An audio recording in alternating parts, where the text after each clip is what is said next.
Bonsoir à tous et bienvenue dans Soir Bleu de Campagne, votre émission spéciale pour analyser et décrypter la campagne présidentielle en République du Congo. Et en ce deuxième jour, nous sommes donc à Dolisie, la capitale surnommée de l'or vert, que le candidat Denis Sassou Nguesso a choisi pour mettre en avant son plan pour la jeunesse et l'agriculture.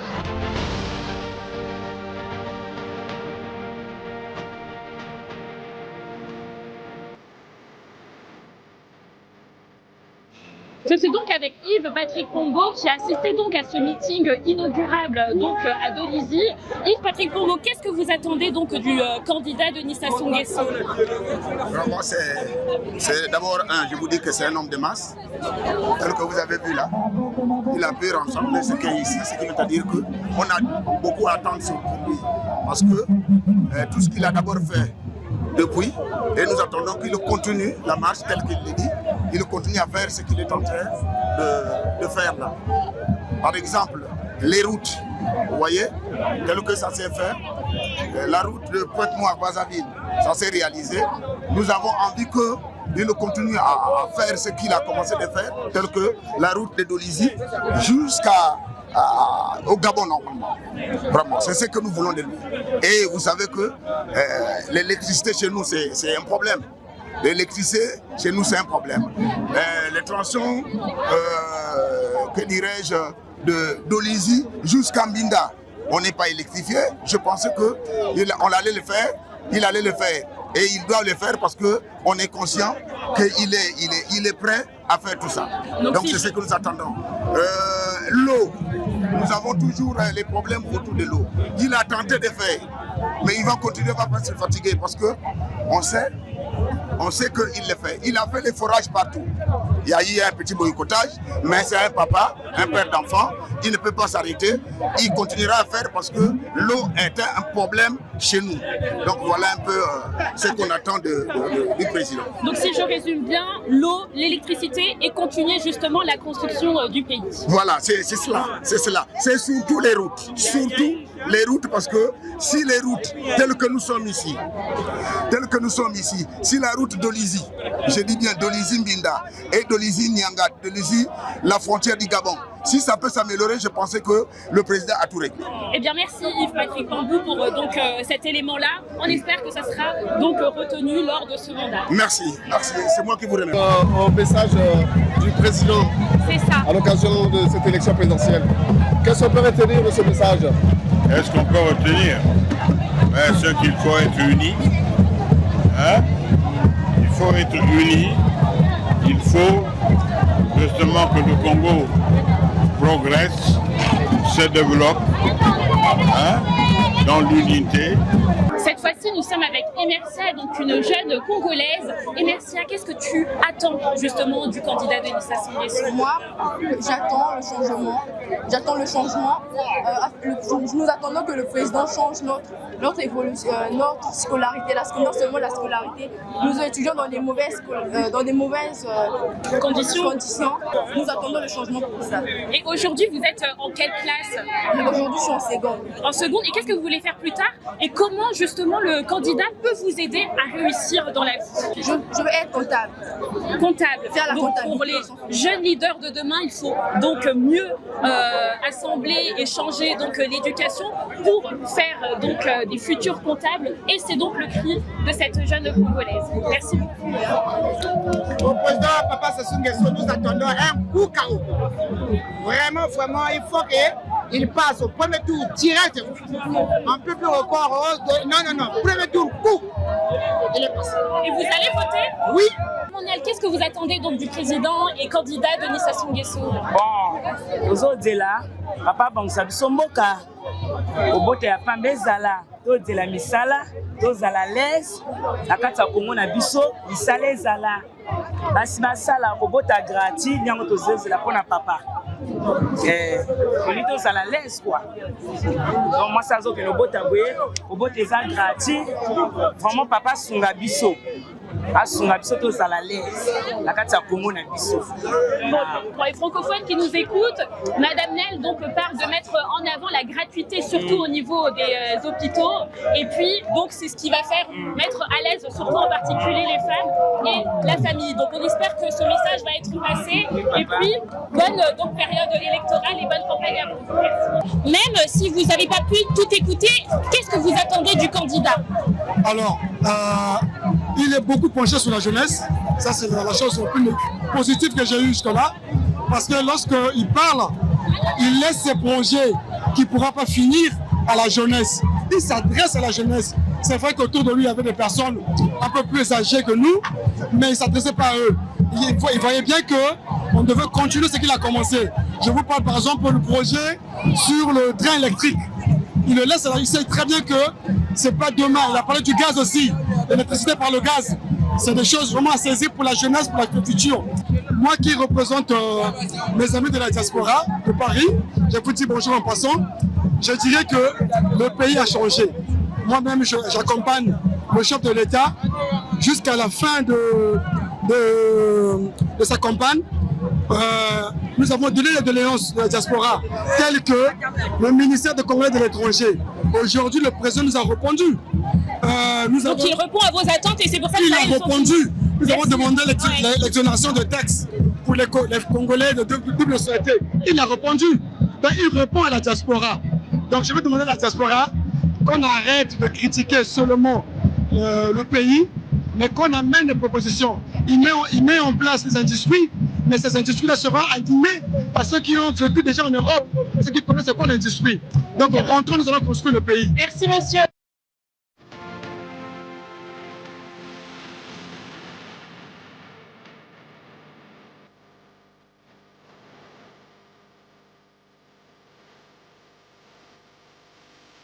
Donc, nous sommes toujours dans Soir Bleu de campagne, notre émission spéciale.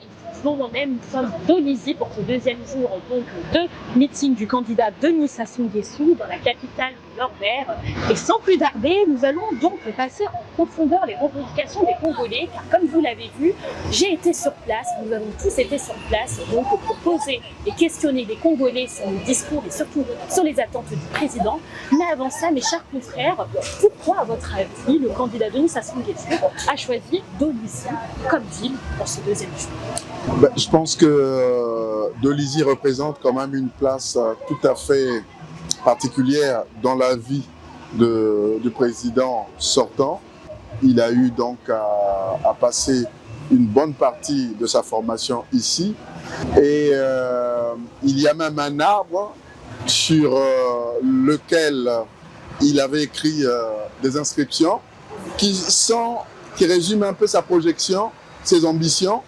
Et je pense et je suppute que chaque fois qu'il revient à Dolizy, il réalise quand même qu'il a quelque part accompli son dessein, ses projets.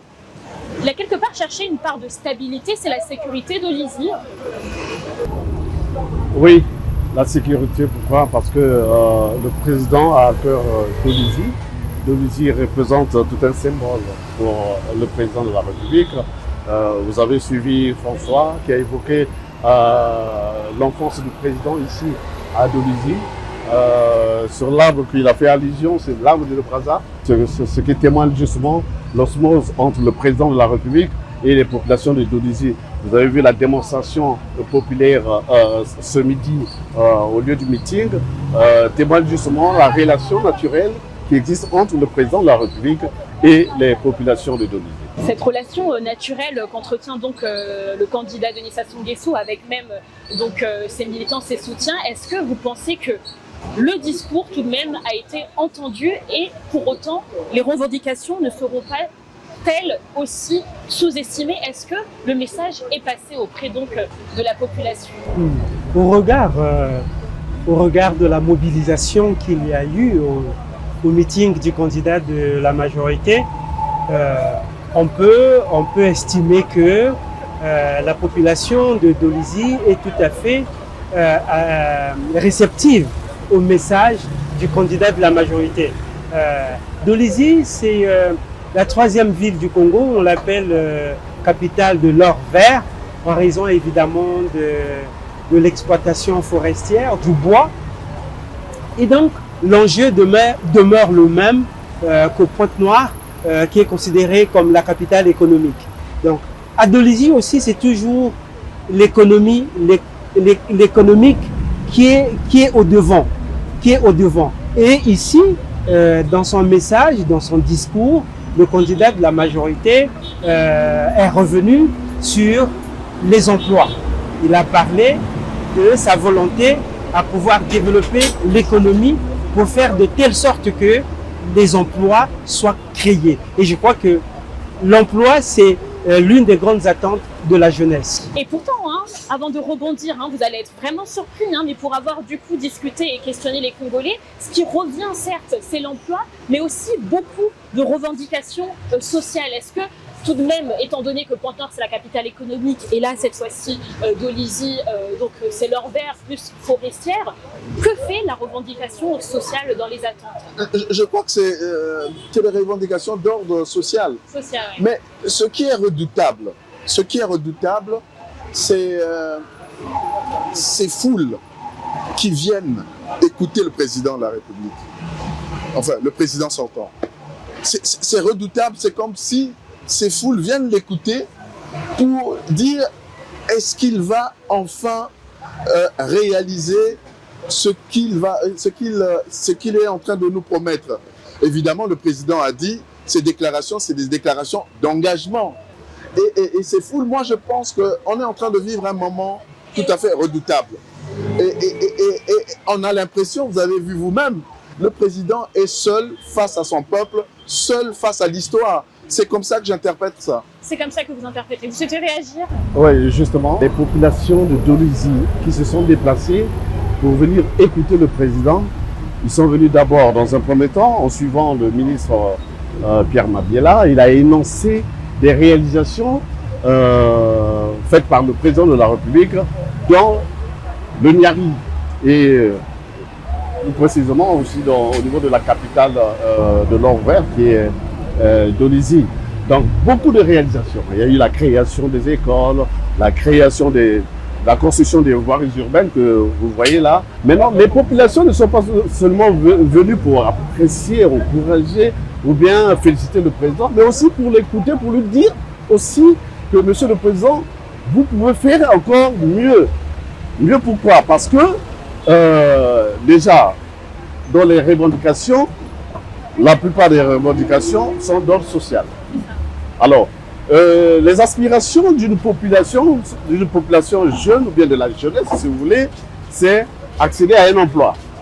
D'ailleurs, j'aimerais rebondir, cher confrère. Vous avez parlé aussi de l'éducation, de la jeunesse. J'ai donc questionné aussi une jeune étudiante, une jeune qui étudie et qui dit qu'elle étudie dans des mauvaises conditions aujourd'hui. Elle souhaite devenir comptable. Le président et candidat a déclaré qu'il voulait donc mettre en avant l'emploi des jeunes. Mais cette fille qui est donc en train d'étudier souhaite devenir comptable, mais elle étudie dans des mauvaises conditions et demande donc de réguler ce système éducatif. Est-ce que vous pensez que ce sera une des priorités aussi du président, le système éducatif, pas seulement pousser les jeunes à l'emploi, mais aussi travailler et surtout apprendre dans des bonnes conditions? Les attentes sociales sont partout. Elles sont plus ou moins élevées ici, peut-être moins importantes là, mais elles sont partout. Et à un moment pareil, où justement la vie démocratique demande aux acteurs politiques qui veulent présider aux destinées du pays d'aller solliciter la volonté de leurs compatriotes, d'aller solliciter les voix de leurs compatriotes, il leur faut apporter un message, un discours. Mais plus qu'un message, plus qu'un discours, le candidat de la majorité, appelons-le comme ça là, apporte aussi son expérience. Il a construit ici un lycée moderne, le lycée Kikungangot, et ça a réjoui les jeunes. Ça réjouit les jeunes. Et donc cette étudiante que vous avez interviewée se dit, ah ben oui, si le président a doté Dolizy d'un lycée moderne de ce genre, je suis en droit d'attendre de lui qu'il nous mette aussi des bonnes conditions d'études au niveau supérieur, ainsi de suite. Et donc, les fonds sont là tout de même. Ah ben oui, moi je crois que je crois qu'il y a quand même... La volonté, on sent que la volonté y est. La volonté y est, l'expérience aussi y est. Emery tout à l'heure a parlé des voiries urbaines qui ont été construites, mais de la modernisation. Bon, si les gens ont une expérience, donc on dit, mais tiens, il peut faire, il va faire. Quand il promet, quand même, il le fait. Et c'est ça qui pousse les Congolais justement à venir et à lui dire, Monsieur le Président, nous voulons encore plus, nous voulons ceci parce qu'il y a l'expérience. Mais moi, je voulais revenir sur un aspect politique. Justement, nous sommes à Dolisie, chef-lieu du département du Niari. N'oublions pas quand même, nous sommes ici des journalistes, que Dolisie, le Niari, c'est le fief de l'UPADES, l'ancien parti au pouvoir. Cela n'a pas été facile pour le candidat de la majorité de reconquérir l'électorat de ce qu'a été le fief de l'UPADES. Voyez-vous, je crois qu'il faut féliciter les cadres, les élites, tous ceux qui ont travaillé dans le cadre des partis de la majorité pour faire que le président Denis Sassou Nguesso ait encore retrouve une base électorale importante à Dolisie et à travers Dolisie dans le département du Niari et ainsi de suite. Je crois que parmi ces cadres, Emery a parlé du ministre d'État Pierre Mabiala et bien d'autres qui ont travaillé pour avoir le résultat qu'on a. Mais ce résultat qu'on a, c'est quand même plus de 40 ans de pouvoir avec des infrastructures rénovées par endroits et tout de même toujours des problèmes au niveau des routes, de l'électricité et de l'eau. Qu'est-ce que donc a fait pendant ce mandat, pendant plus de 40 ans, qu'est-ce qui fait qu'il y a eu une faille et qu'il faut encore continuer plus loin alors? Bon, je pense qu'il y a eu quand même pendant les 40 ans des choses qui ont été faites. Et justement, c'est ça qui... C'est pas encore assez. Justement, c'est pourquoi les populations se montrent plus exigeantes vis-à-vis du candidat Denis Sassou Nguesso, même s'ils lui reconnaissent l'expérience et tout ça, mais les populations sont exigeantes par rapport à ce parcours. Il y a eu de bonnes choses qui ont été faites, il y a eu des choses qui ont été amorcées, mais qui n'ont pas été achevées. Et donc, en fait, on le pousse, on est exigeant pour qu'il aille un peu plus loin. Et même aussi, on est des humains. Et même aussi, s'il y a des erreurs qui ont été commises, qu'ils soient en mesure de les corriger. C'est ça le message des populations. Et l'exigence des populations, c'est aussi ça. Monsieur le Président, vous avez fait des choses, mais sur certains aspects, vous n'êtes pas allé au bout.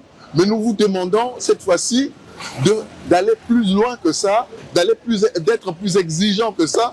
Voilà, en fait, c'est ça qui fait qu'il y ait cette masse de gens qui viennent et qui sont quelque part aussi rassurés par le président parce qu'il a de l'expérience, parce qu'avec lui, il y a la paix, mais en même temps, ils se disent, oui, il y a la paix, il y a l'expérience, mais en même temps, il faut aller un peu plus loin.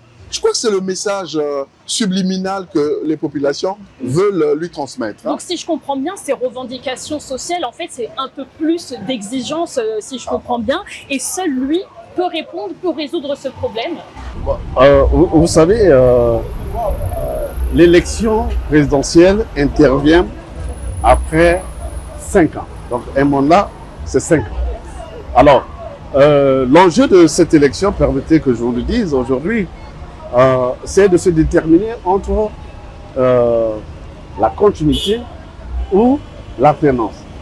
Mais je crois que au regard de force en présence, au regard aussi de ce qui se passe dans le pays, et vu l'adhésion des populations dans la dynamique impulsée par le président de la République, alors les populations veulent de la continuité.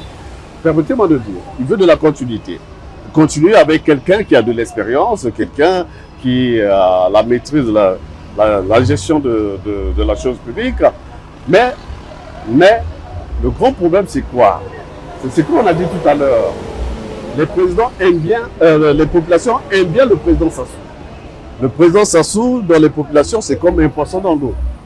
Maintenant, le gros problème, le bémol, c'est quoi?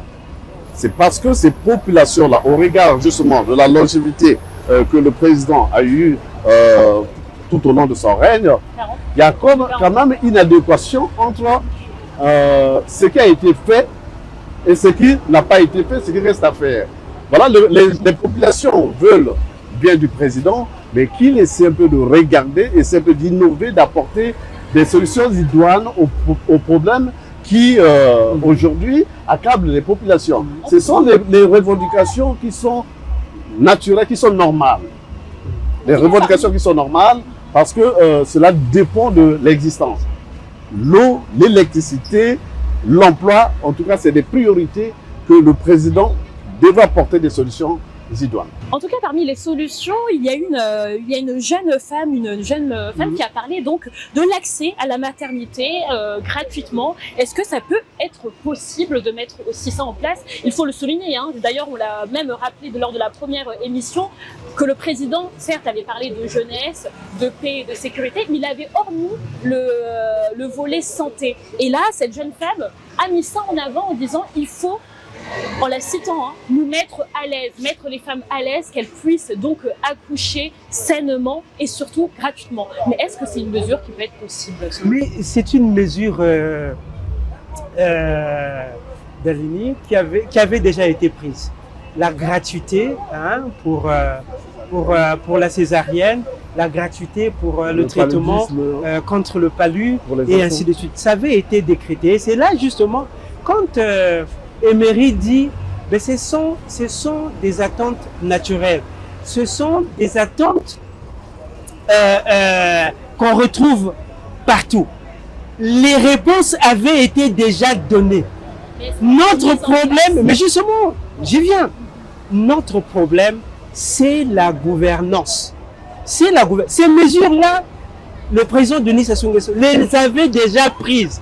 On a eu du mal à les concrétiser, à les rendre concrètes. Parce que quand on décrète la gratuité c'est par rapport à la citoyenne qui reçoit les soins.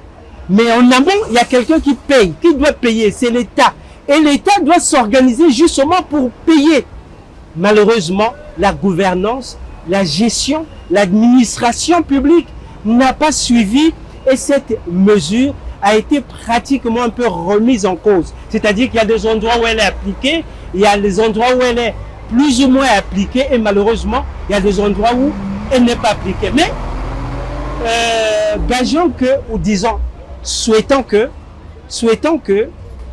le président, le candidat de la majorité qui est à l'écoute de ses compatriotes et de la population puisse prendre ça à cœur et que parmi les premières mesures qu'il va prendre dans son nouveau projet de société, qu'il y ait ces mesures-là, que la femme congolaise, les jeunes femmes congolaises puissent accéder gratuitement ou vraiment à travers des moyens convenables aux soins de santé, notamment à la maternité, aux soins de santé liés à la maternité. Donc il y a un problème de gouvernance. Est-ce qu'il ne faudrait pas justement changer aussi, si le candidat Denis Sassou Nguesso est réélu, changer aussi également le ministre, pourquoi pas, de la Santé, ou faire une reconduite? Bon, en fait, je dirais que le président a toujours une vision. Une vision qui balaie justement, qui intègre toutes ces exigences-là, comment pouvoir les régler. Mais le grand problème, c'est ceux qui sont derrière lui, justement, qui ne l'accompagnent pas véritablement dans la réalisation. Dans la réalisation ça pose un problème d'homme, mais ça pose aussi un problème d'esprit au niveau de l'appareil, au niveau du système. Je pense que par moment, je me dis, est-ce que le président n'est pas piégé par le système? Parce qu'il a de bonnes idées, il a une vision, mais ceux qui suivent n'arrivent pas à l'accompagner dans cette vision-là. C'est ça le problème de fond. D'ailleurs, chers confrères, nous avons interviewé un haut conseiller qui était avant au niveau de la santé. Est-ce que justement vous pensez qu'il partageait aussi également la même vision que le candidat Denis Sassou Nguesso? Il s'agit bel et bien de l'ancien ministre de la Santé. Il s'appelle Jean-Damien Boussouba. Donc c'est quelqu'un du système. Alors, à votre micro, il a évoqué des choses. que lui, il attend que ça puisse se concrétiser. Alors, vous voyez déjà, il a été acteur à son époque. Et voilà. Et il est toujours dans les attentes. Et ça veut dire que quelque part, il y a quelque chose qui ne cloche pas. Voilà, vous savez, on dit un bon président, c'est celui-là qui a de la vision. Et c'est un visionnaire et un bon gestionnaire. Alors, visionnaire, le président Sassou, on le reconnaît, c'est un grand visionnaire. Il a eu à émettre des projets qui ont fait de telle sorte que notre pays puisse progresser, aller de l'avant. Et maintenant, la question se pose aujourd'hui, est-ce que c'est un bon gestionnaire? Oui. Là, ça peut être mitigé. Et permettez-moi, ça peut être mitigé. Bon gestionnaire, en tout cas, je ne le dirai pas, peut-être. Maintenant, le gros problème ici, les mesures dont vous évoquez, la gratuité de la césarienne, la gratuité au niveau des soins pour les enfants, ce qui concerne le paludisme, tout ça, ce sont des mesures qui ont été mises en pratique dans ce pays, mais qui ont été éphémères. Pourquoi? Parce que le suivi n'a pas été de manière escomptée.